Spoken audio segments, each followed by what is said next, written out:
होशियार बनना और अपने आप को ज्यादा ओवर स्मार्ट समझना अपने लिए ही यानी खुद के लिए ही कभी कभी भारी पड़ जाता है। और कुछ इसी तरह की स्थिति इजराइल की गाजा के अंदर होती हुई दिखाई दे रही है। खबर यह आ रही है जहां एक तरफ इजराइल की सेना को, वहां की सरकार को, जो इंटरनेशनल कम्युनिटी थी, जो दुनिया थी अभी तक जो सपोर्ट कर रही थी, वो सपोर्ट लगातार इजराइल की सेना से, सरकार से छिनता जा रहा है। तो वहीं अब इजराइल के खिलाफ दो और मोर्चों पर जंग छिड़ चुकी है, जिसके चलते इजराइल की सेना चारों तरफ से घिर गई है। दोस्तों, खबर यह है कि यमन के एक और विद्रोही संगठन ने इजराइल के खिलाफ खुलेआम संघर्ष का ऐलान कर दिया है। साथ ही साथ हिजबुल्लाह ने लेबनान बॉर्डर पर इजराइल की नाक में दम कर रख दिया है। खबर यह है कि इजराइल के कई शहरों के अंदर लेबनान से हिजबुल्लाह की तरफ से जबरदस्त कार्रवाई की गई है, जिसमें इजरायली शहरों को भारी नुकसान हुआ है, कई लोग इसमें खत्म हो गए हैं। आगे इसकी पूरी जानकारी देंगे। साथ ही साथ खबर यह भी है कि अब इजराइल हमास के सामने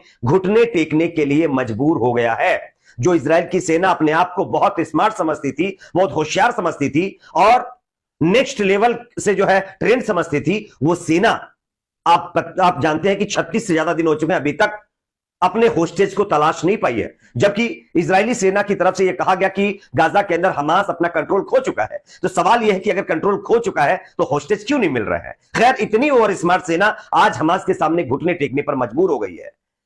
खबर यह है कि कतर के अंदर अब जो मध्यस्थता की कोशिश की जा रही थी, वो सक्सेस होती हुई दिखाई दे रही है। हमास की तमाम मांगों को मानने के लिए इजराइल राजी हो गया है, जिसके चलते आने वाले कुछ ही दिनों के बाद यह जो संघर्ष है वो सीज फायर में तब्दील हो सकता है। आगे इसकी पूरी जानकारी देंगे, उससे पहले आपसे एक छोटी सी रिक्वेस्ट करेंगे दोस्तों। अगर आपको भी लगता है कि गाजा के अंदर हमास के नाम पर जिस तरह से इजरायली सेना लगातार बेकसूर निहत्थे लोगों को निशाना बना रही है, इसके खिलाफ इजराइल की सेना के खिलाफ और वहां की सरकार के खिलाफ इंटरनेशनल क्रिमिनल कोर्ट में केस चलना चाहिए, उनके ऊपर कार्रवाई होनी चाहिए, तो कमेंट सेक्शन में अपना फीडबैक दीजिए। इस वीडियो को ज्यादा से ज्यादा लाइक करिए, शेयर करिए, चैनल पर नए तो सब्सक्राइब जरूर कर लीजिए। बात करेंगे पहली खबर की। ये जो तस्वीर मैं आप लोगों को दिखा रहा हूं ना, दरअसल ये गाजा हॉस्पिटल की बताई जा रही है, जहां पर आप देख सकते हैं वैसे प्यासे गाजा को जो है अल्लाह ने बारिश करके पानी भी दे दिया। और अब इजरायली सेना गाजा के अल-शिफा हॉस्पिटल में घुसकर बारिश के मौसम में भी किस तरीके से गदर मचा रही है, मैं आप लोगों को वीडियो दिखा रहा हूं। लोग भागने पर मजबूर हैं, अपने भीगे हुए बिस्तर ले लेकर लोग भाग रहे हैं। ये वीडियो आप लोग स्क्रीन के ऊपर देख सकते हैं।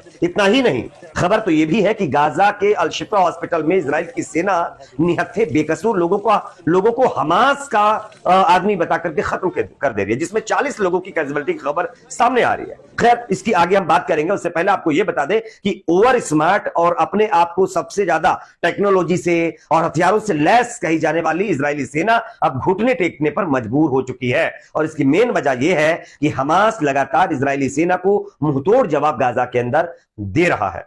सबसे पहली खबर कि अब इजराइल सीज फायर के लिए राजी हो गया है। ये मैं नहीं कह रहा हूं, मैं आपको खबर दिखा रहा हूं। आप देख सकते हैं कि जंग के बीच अब सीज फायर का ऐलान कर सकता है इजराइल। बंधकों की रिहाई के बदले हमास ने रखी ये शर्त। अब हमास की शर्तें क्या है, ये मैं आपको बता देता हूं। इजराइल और हमास के प्रतिनिधि जो हैं वो अस्थाई जो है मानवीय संघर्ष विराम को लागू करने के लिए एक प्रारंभिक समझौते पर पहुंच गए हैं। एक मीडिया रिपोर्ट में जो है जानकार फिलिस्तीनी स्रोत का हवाला देते हुए कहते हैं कि यह समझौता अंतरराष्ट्रीय और अरब प्रयासों का नतीजा है, जिसमें 50 होस्टेज को हमास रिलीज करेगा और उसके बदले में 120 से ज्यादा जो फिलिस्तीनी लोगों को इजराइल ने कैद करके अपने यहां रखा हुआ है, उनको वो छोड़ेगा। साथ ही साथ सीज फायर भी इजराइल को करना पड़ेगा।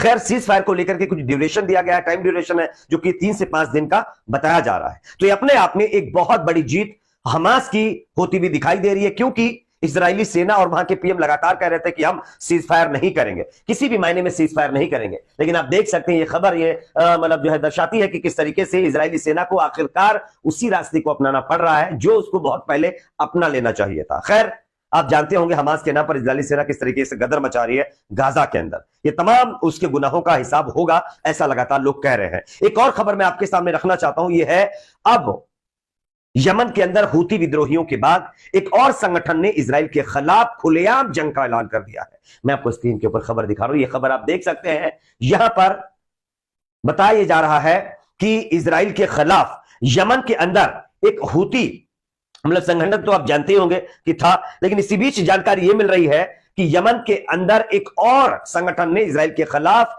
यह ऐलान कर दिया है कि वो अब इजराइल को नहीं बख्शेगा। मैं आपको स्क्रीन पर खबर दिखा रहा हूं, देखिए। यमन के सशस्त्र जो है संगठन अंसारुल्लाह ने इजराइल को पोस्टर जारी कर खुली चेतावनी जारी कर दी है। अंसारुल्लाह ने कहा है कि यदि उसके वाणिज्यिक जहाज व्यापार के इरादे से उत्तरी लाल सागर सीमा से निकलते हैं तो वह उन जहाज को समुद्र में डुबो देगा। यानी कि अंसारुल्लाह के मुताबिक उसने खुलेआम इजराइल के खिलाफ यह ऐलान कर दिया है कि वो अब इजराइल को नहीं छोड़ेगा, क्योंकि इजराइल लगातार निहत्थे बेकसूर लोगों को गाजा के अंदर निशाना बना रहा है। और अब हूती विद्रोहियों के बाद ये एक और संगठन जो है वो इजराइल के खिलाफ इस युद्ध में कूद गया है। और उसने साफ कहा है कि हम इजराइल के रेड सी में जितने भी जहाज जो कमर्शियल होते हैं या नॉन कमर्शियल होंगे, सबको एक एक करके फोड़ डालेंगे। खैर, देखना है इसका असर कितना होगा। एक और खबर दोस्तों लेबनान बॉर्डर से आ रही है। मैं आपको स्क्रीन के ऊपर एक खबर भी दिखा रहा हूं, आप देख सकते हैं। ये खबर अपने आप में इजराइल की नींद उड़ाने वाली है। खबर यह है कि लेबनान बॉर्डर पर अब जो है